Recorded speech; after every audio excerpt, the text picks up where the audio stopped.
بسم الله إن الحمد لله نحمده ونستعينه ونستغفره ونعوذ بالله من شرور أنفسنا ومن سيئات أعمالنا من يهد الله فلا مضل له ومن يضلل فلا هادي له وأشهد أن لا إله إلا الله وحده لا شريك له وأشهد أن محمدا عبده ورسوله صلى الله عليه وسلم بلغ رسالة وأدى الأمانة ونصح الأمة وجاهد في الله حق جهاده حتى أتاه اليقين.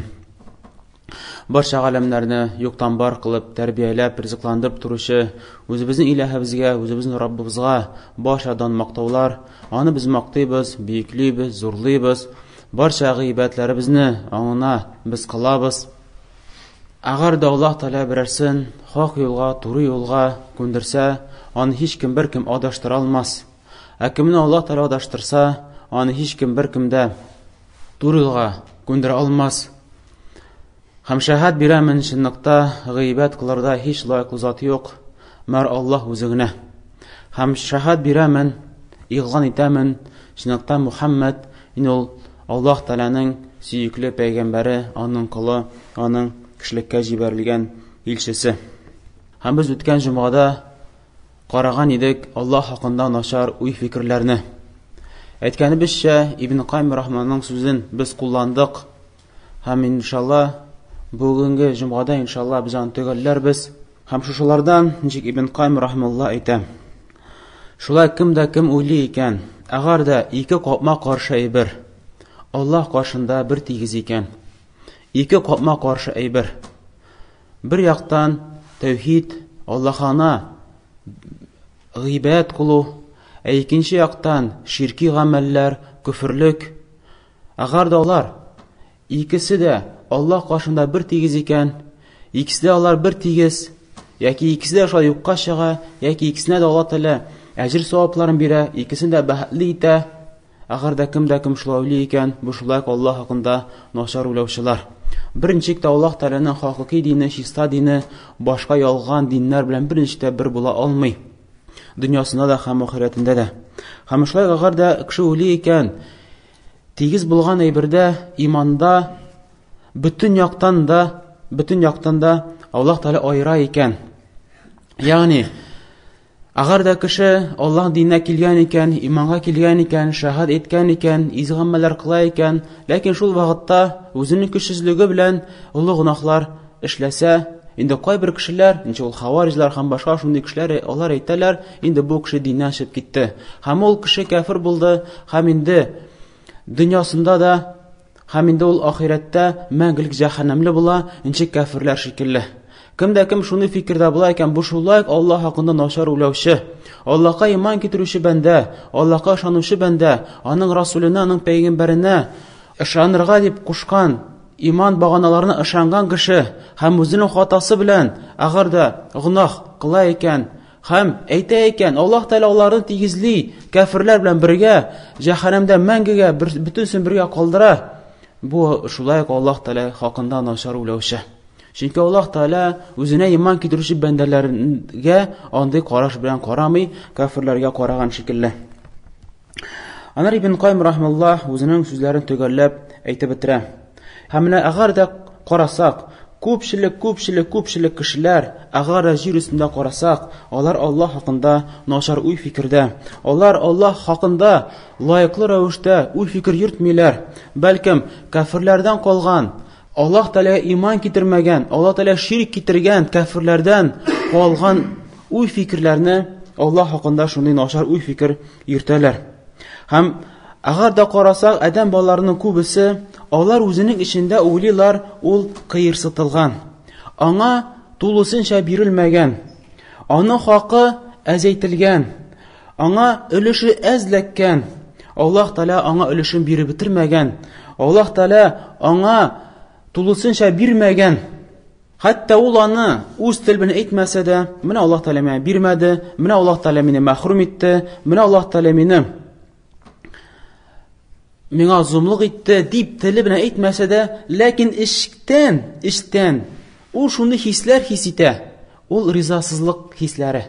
Ул Аллаһ Тәгаләнең биргән нимәтләренә риза түгел. Ул сизә, миңа бирелеп бетмәде. Мин бит тагы күбрәк лаеклы бит бу нимәтләргә. Дөньядагы булган нимәтләргә мин тагы да лаеклырак бит. Нишләп миңа бирелеп бетмәде? Нишләп фәлән кешегә бирелде? Һәм Ибн Кайм рахмәллаһи әйтә, агар да кеше шулай итеп үзен тикшерсә иде, ул күрер иде шушы үзенең йөрәк төбендәге булган шушындый Аллаһ хакында булган начар фикерләрне. Һәм моның мисалы ди, сүне бетмәгән күмерләр шикелле. Агар да кеше учак яга икән, яки мишенә утын тыгып, төртеп җибәрә икән, аннан соң бу учак сүнә, янып бетә, утыны янып бетә.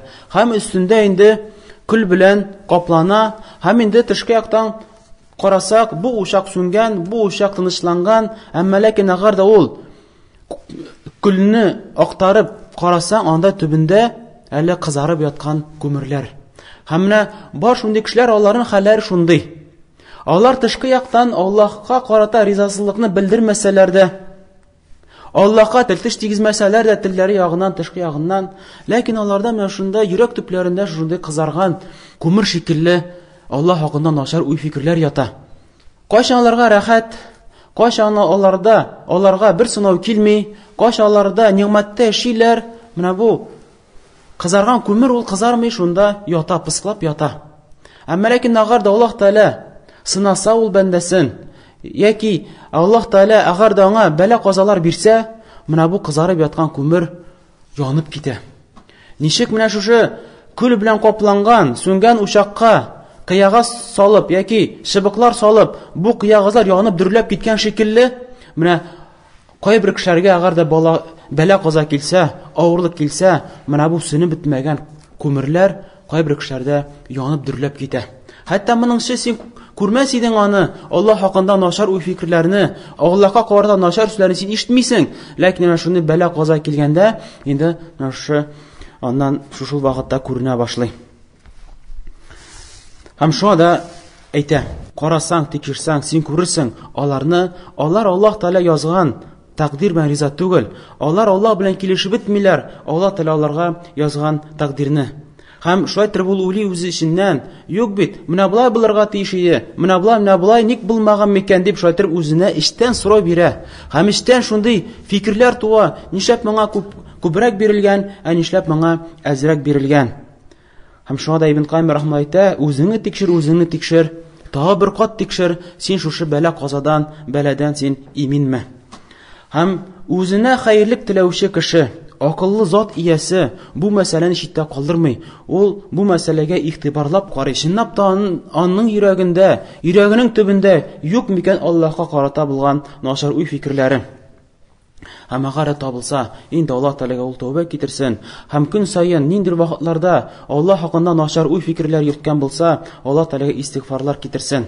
Һәм Аллаһ Тәгалә хакында начар уй-фикер йөрткәнче, ул инде үзе хакында начар уй-фикер йөртсен. Чөнки аның нәфсесе инде ул бөтен начарлыкның чыганагы булып тора. Чөнки аның нәфсесе ул сыйфатланган җаһиллек, наданлык, зунлык белән. Әмма Аллаһ Тәгалә килгәндә, ул Аллаһ Тәгалә сыйфатланган иң күркәм сыйфатлар белән. Һәм Аллаһ Тәгалә иң лаеклы да аны инде мактарга һәм инде матур сыйфатлар белән сыйфатларга. Агар нинди бер хәл булган икән, һәм синә нинди аңлашылмау булган икән, бер Аллаһ Тәгаләне гаепләмә, бәлки үзеңне гаеплә.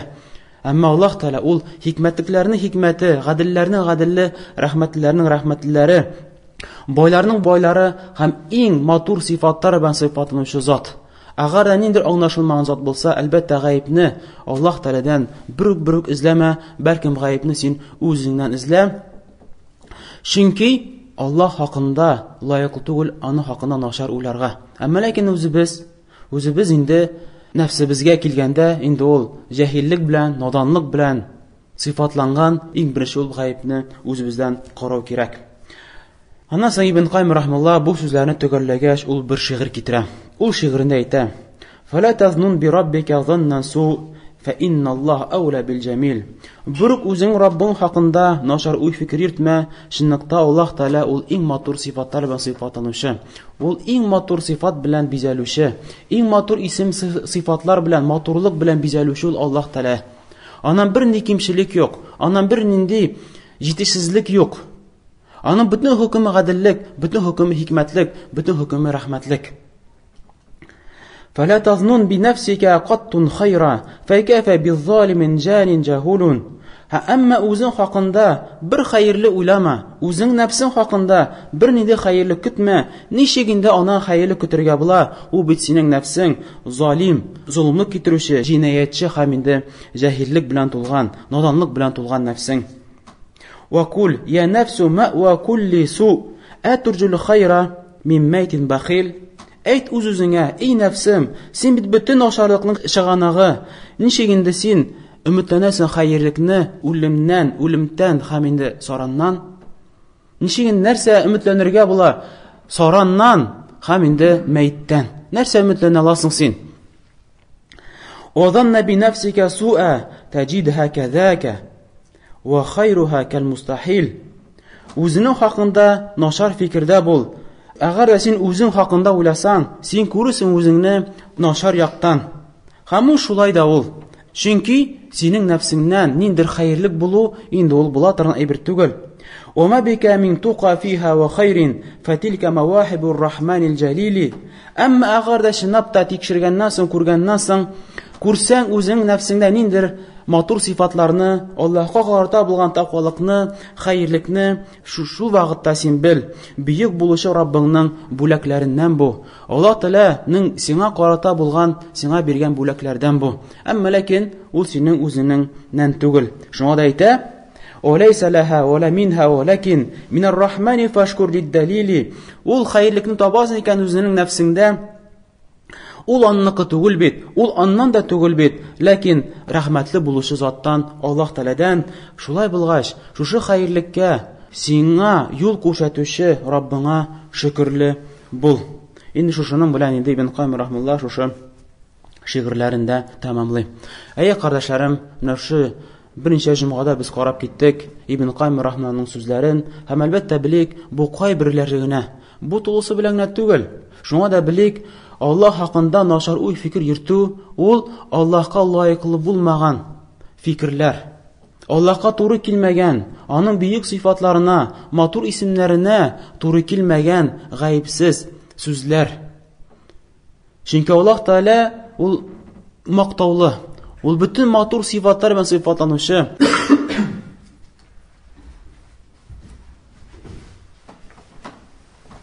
Алхамдулиллаһи раббил аламин, ва ла акибату лил муттақин, ва ла адвана илля алал залимин. Ва саллаллаху аля набийина Мухаммадин ва аля алихи ва асхабихи аҗмаин. Һәм әгәр дә очратабыз икән Аллаһ хакында булган начар уй фикерләрне, һәм ничек күп күрәбез аларны, һәм ничек күп очратабыз без аларны. Белик, бу инде Аллаһ Тәгалә күрсәткән юллардан түгел, бәлки менә бу кафирләрдән калган, Аллаһның дошманнарыннан калган, шайтан иблистән калган уй фикерләр. Аллаһ Тәгалә әйтә: "Ва ма халакна самаа вал арда ва ма байнахума батила. Залика занну аллазина кафару, фавайлу лиллазина кафару минан нар". Җирләрне һәм күкләрне, һәм аның арасында булган барча мәхлукатларны тиккә генә уен өчен, батыллык белән, ялганлык белән тиккә генә барлыкка китермәдек. Бәлкем зур максатлар өчен без аны барлыкка китердек. Һәм җирләрне, күкләрне барлыкка китерү уен өчен генә, бер нинди максатсыз гына кеше үләр дә һәм юкка чыгар. Изгелек кылган кешегә изгелеккә изгелек бирелмәс, начарлык кылган кешегә начарлыкка җәза булмас дип әйтүчеләр бу кафирләрнең уй фикерләре генә. Һәм аларга нинди кайгы булсын, җәһәннәм утыннан булган кайгы аларга булачак. Кафирләргә җәһәннәм газабынан булган аларга кайгы хәсрәт булачак. Аллаһ Тәгалә әйтә: "Ва ю'адзибул мунафикун вал мунафикат вал мушрикин вал мушрикат аззаннина биллаһи занна сау алейхим даиратус сау ва гадибаллаһу алейхим ва ла'анахум".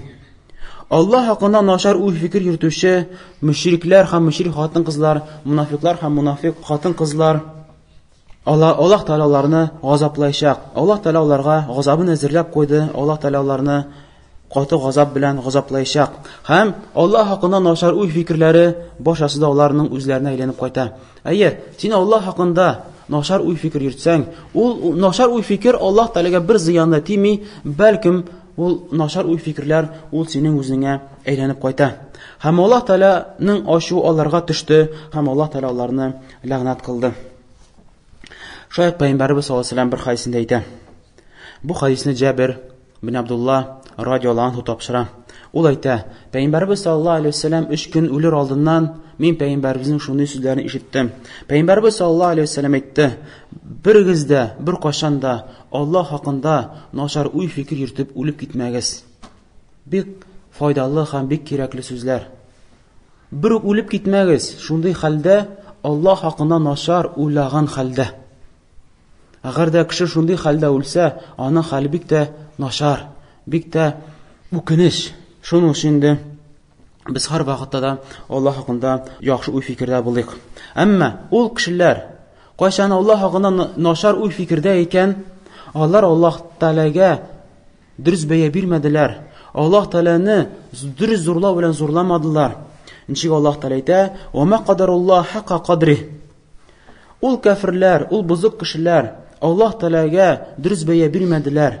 Аллаһ Тәгаләне дөрес зурлау белән зурламадылар. Аны зур итеп күрмәделәр. Аны хикмәтле дип белмәделәр. Лаеклы рәвештә Аллаһны зурламадылар. Шуңа инде Аллаһ Тәгалә карата күпме тилтеш тигезәләр, Аллаһ Тәгаләне ширк китерәләр, аны тигезлиләр һәм инде башка кимчелекле сыйфатлар белән Аллаһ Тәгаләне сыйфатлыйлар. Аллаһ Тәгалә дәвам итә: "Оларду җамиан кабдатуху яумал кияма вас-самавати матуятун биямини". Әмма кыямәт көндә Аллаһның үч төбендә бөтен җир булачак һәм аның уң кулында төрелгән кыяга шикелле күкләр булачак. Күз алдына китер. Күз алдына китер. Үзеңне һәм җир белән чагыштыр. Син нинди хәлдә? Җирнең зурлыгын күрсәң. Әмма җирне алсаң, нинди ул күкләр белән чагыштырганда нинди бәләкәй мәхлук, бийек булышы, зур булышы. Аллаһ белән инде башка мәхлукатларны нинди генә зур булмасын, алар бөтенсе Аллаһның төбендә, Аллаһның идара астында, Аллаһның көче астында. Һәм кыямәт көндә Аллаһ Тәгалә җирләрне, күкләрне уң кулына кысып тотыр һәм анасын җилтерәтеп әйтер: "Кемгә калды бу байлыклар? Кемгә калды бу байлыклар?" Әмма җавап бирүче булмагач, инде чөнки Аллаһ Тәгалә хәбәр бирә: кашан беренче тапкыр сурга өрелгәч, җан ияләре үлә, җавап бирерлек беркем калмый. Аллаһ Тәгалә үзенә җавап бирә: "Лиллаһи вахидул кахһар". Бөтен җирләрдә, күкләрдәге булган мал-мөлкәт ул калды бер Аллаһның үзенә. Бер үзенә җиңеп чыгучы Аллаһның бер үзенә калды. Кайсың җир өстендә булган тәкәббүрен бирүчеләр? Кайдасың бай кешеләр? Кайсың алар? Берсе дә юк. Берсенә дә калмады. Булар бөтенсе дә калды Аллаһ Тәгаләгә. Шуның өчен кардәшләрем, Аллаһ хакында начар уй, яхшы уй фикердә булыйк. Аллаһ Тәгаләне дөрес зурлау белән, дөрес биекләү белән биеклек. Һәм әгәр дә без яхшы уй фикердә булсак, Аллаһ хакында бу үзебезгә файда, үзебезгә хәерлек белән, яхшылык белән әйләнеп кайта. Ничек Бухари сүннәт җинтәңдә килә, бу хадисне Абу Хурайра радиолан хута тапшыра, Аллаһ Тәгалә әйтә. Моны Аллаһ Тәгалә әйтә, бу хадис кутси: "Минем кулым минем хакында ничек уйласа, мин аңа шулай итеп карармын". Минем кулым, бәндә, кеше Аллаһ хакында ничек уйласа, ничек фикер йөртсә Аллаһ хакында, менә Аллаһ Тәгалә дә аңа шулай итеп карый торган була. Әгәр дә кеше дуа кыла икән, һәм дуа кылганда ул ышана, бит Аллаһ Тәгалә миңа җавап бирәчәк. Һәм дуа кылганда дуаны кире кага торган сәбәпләрне кылмыйча, чөнки дуаны кире кага торган сәбәпләр бар. Ул сәбәпләрен ерак булып, бөтен шартларны үтәп, әгәр дә кеше дуа кылса, һәм ул ышана, Аллаһ хакында яхшы уй фикер йөртә, менә мин сорыйм, Аллаһ Тәгалә миңа җавап бирәчәк. Аллаһ Тәгалә миңа җавап бирмичә калмаячак. Менә бу яхшы уй фикердән. Әгәр дә никшәтә, дуа кылдым, күп кылдым, миңа җавап килмәде, бу инде Аллаһ хакында начар уй фикер йөртүдән, һәм ул синең үзеңә әйләнеп кайтачак начарлык белән. Ләкин алай булма. Алай булма, бәлкем Аллаһ хакында һәр вакытта яхшы фикердә бул. Әгәр дә син изгелек кыласың икән, Аллаһ хакында яхшы уй фикердә бул. Аллаһ Тәгалә бу минем изгелегемне кабул итәр. Аллаһ Тәгалә бу изгелегемне минем тагы күпкә мәртәбә арттырыр, һәм кыямәт көндә җәннәттә миңа күрсәтер, һәм җәннәтләрдә биек-биек дәрәҗәләргә кертер. Әгәр дә бер эшкә тотынасың икән, Аллаһның исеме белән башлап, Аллаһка тәвәккәлләп, Аллаһтан ярдәм сорап, һәм Аллаһ хакында яхшы уй-фикер йөрт. Аллаһ Тәгалә миңа ярдәм бирүче, Аллаһ Тәгалә миңа көч-куәт бирүче, Аллаһ Тәгалә бу минем эшемне ахырга хәле җиткерүче, җиткерәчәк дип Аллаһ хакында яхшы уй-фикер йөрт. Әгәр дә Аллаһ Тәгаләдән тәүбәләр сорыйсы икән, истигъфарлар кыласың икән, өметлән. Аллаһ Тәгалә өметлән, Аллаһ Тәгалә тәүбәләрне кабул итүче, Аллаһ Тәгалә үзенә мине якынайтучы. Менә мин Аллаһ Тәгаләгә әйләнеп кайтачакмын, Аллаһның якыннарыннан булачакмын, Аллаһның яратканнарыннан булачакмын дип, син инде Аллаһ хакында яхшы уй-фикердә бул. Әлбәттә, яхшы уй-фикер ул изгелекләр белән бара. Алай гына түгел, әгәр дә кеше әйтә икән, менә мин Аллаһ хакында яхшы уй-фикер йөртәм, Аллаһ Тәгалә рәхмәтлесе, хәтта Аллаһ кушканнарын үтәмәсәм дә, фарызларын үтәмәсәм дә, мин җәннәтле. Бу инде әлбәттә Аллаһ хакында яхшы уй-фикер йөртү түгел. Бәлкем бу киресенчә Аллаһ Тәгаләне гаделсезлек белән сыйфатлау. Бу киресенчә Аллаһ хакында начар уй-фикер йөртү. Ничек инде әллә син уйлыйсыңмы? Син бер булырсыңмы? Кардәшең намазын да укый, төгәл рәвештә Аллаһ Тәгалә кушканча гынаһлардан да тыела. Һәм син фарызларны үтәмисең, Аллаһ кушканны үтәмисең, һәм Аллаһ каршында икегез бер булырсызмы? Әгәр син уйлыйсың икән, бер булырлар, Аллаһ Тәгалә рәхмәтле, Аллаһ Тәгалә киң рәхмәт иясе, икесе дә бер Аллаһ каршында дип әйтәсең икән, безне карап киттек. Булар бөтенсе Аллаһ хакында начар уй-фикер йөртү. Шунда Әл-Хасан Басри, бу инде табиин, зур имам, зур галим әйтә, чынлыкта мөмин кеше үзенең Раббысы каршында яхшы уй-фикердә үзенең яхшы изге гамәлләре белән. Менә кеше изге гамәл кыла һәм Аллаһ хакында яхшы уй-фикер йөртә. Аллаһ Тәгалә мине кимсетмәячәк. Аллаһ Тәгалә мине юкка чыгармаячак. Аллаһ Тәгалә минем белән бергә, Аллаһ Тәгалә миңа ярдәм итәчәк. Чөнки мин Аллаһ кушканнарын үтимен, Аллаһка якынарга тырышамын. Булдырган хәл мин эшлимен, изгелекләрне эшлимен. Һәм өметләнә, Аллаһ Тәгалә минем изгелегемне кабул итәчәк. Аллаһ Тәгалә изгелегемне күрә бит. Аллаһның күрүе миңа җитә, башка кешеләрнең күрүе миңа кирәк түгел. Әгәр дә Аллаһ Тәгалә бер хәерлек теләсә, инде аңа беркем дә каршы килә алмый. Әгәр Аллаһ Тәгалә бер зыян теләсә, инде аңа беркем дә шулай каршы килә алмый. Шуңа әйттереп, мөселман кешенең йөрәге һәр вакытта үзенең Раббысы белән, Аллаһ белән бәйләнгән, һәм инде Аллаһ хакында яхшы уй-фикердә. Нинди генә хәлдә булмасын. Хәтта менә күп яңалыклар ишетәбез. Мәсәлән, анда нидер шир чыккан. Кешеләр ширли, кешеләр үлә. Һәм шул вакытта да син Аллаһ хакында яхшы уй-фикердә бул. Әйе, сәбәбен алда һәм уйла. Аллаһ Тәгалә мине бу ширдән саклаучы. Шир үзе килеп керми бит. Шир бит үзе идара итүче түгел. Шир бит үзе җир өстендә идара итә торган зат түгел, ул бит синең кебек мәхлук. Ул бит мәхлук кына, ул бит бөтенсе Аллаһның кулы астында. Аллаһның теләге белән генә. Һәм шуңа да син Аллаһ хакында яхшы фикердә буласың. Шул вакытта гәрдә әйтәсең икән, бу шир Аллаһ кулында. Мин Аллаһтан куркамын, изгелекләрне кыламын, миңа йөкләнгәнне эшлимен, башасы Аллаһ кулында. Һәм мин өметләнәмен, Аллаһ Тәгалә мине шушы ширдән саклар. Әмма ләкин әгәр дә кеше уйлый икән, юк, менә шир таралды, бетте. Беркем дә ул ширгә каршы килә алмый, хәтта Аллаһ Тәгаләдә. Аллаһның көче җитми, миңа ул шир, миңа ирешүдән. Бу Аллаһ хакында начар фикерләрдән. Шуңа да нинди хәлдә булмасын, һәм хәтта менә сөйләшәләр, менә кризис, менә акча бетте, тегесе, монсы нишләрбез, ничек ашарбыз, эчәрбез. Монсы да Аллаһ хакында начар фикер йөртү. Син өметлән, Аллаһ Тәгалә ашатучы, эчертүче. Син беләсең бит, Аллаһ Тәгалә шушы вазифаны, кешеләрне ашату, эчертү вазифасын Аллаһ Тәгалә уланы үзенең өстенә алган. Нинди генә җир өстендә җан иясе булмасын, Аллаһ Тәгалә һәрберсенә тәкъдирендә язып куйганның ризыгы. Ул ризыгы аша битермичә ул дөньядан китеп бармый. Ничек шундый сүзне әйтә аласың? Бетте, инде аш калабыз. Бу бөтенсе Аллаһ хакында начар уй-фикер йөртү. Бәлкем син шайтанның вәсвәсәсенә, шайтанның куркытуларына игътибар итмә.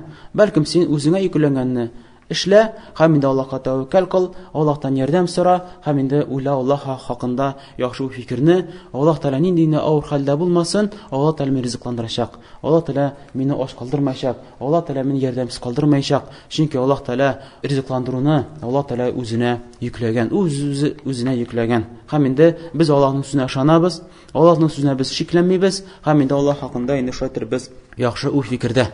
Иң мөһим син үзеңә йөкләгәнне эшлә. Аллаһ кушкан эшлә, калганы өчен син борчылма. Инде Аллаһ Тәгаләдән сорыйбыз, Аллаһ Тәгалә инде безгә файдалы гыйлемнәр бирсен, Аллаһ Тәгалә инде безнең кимчелекләребезне, гынаһларыбызны гафу кылсын. Аллаһ Тәгалә инде безгә Аллаһ хакында начар уй фикер йөртүдән бер Аллаһ Тәгалә безне сакласын. Аның хакында фақат яхшы уй фикер йөртергә генә Аллаһ Тәгалә безгә насыйп әйләсен. Аллаһ Тәгалә безнең кимчелекләребезне, гынаһларыбызны гафу кылсын. Безнең дугаларга мохтаҗ булып ятучы мәйетләребезнең кимчелекләрен, гынаһларын гафу кылсын. Аллаһ Тәгалә аларның кабер тормышларын җиңеләйтсен, кабер газапларынан бер үк сакласын. Ахирәттә, җәннәтләрдә бергә очрашырга Аллаһ Тәгалә безгә насыйп әйләсен. Инде Аллаһ Тәгаләдән сорыйбыз. Инде безнең кимчелекләрне гафу кылсын, безгә файдалы гыйлем бирсен. Үзенең рәхмәтенә кертсен, үзенең ошуннан Аллаһ Тәгалә безне сакласын. Раббана атина фид дунья хасана ва фил ахирати хасана ва қина азабан нар. Гуфраника раббана ва илайкал масир ва акимус салат.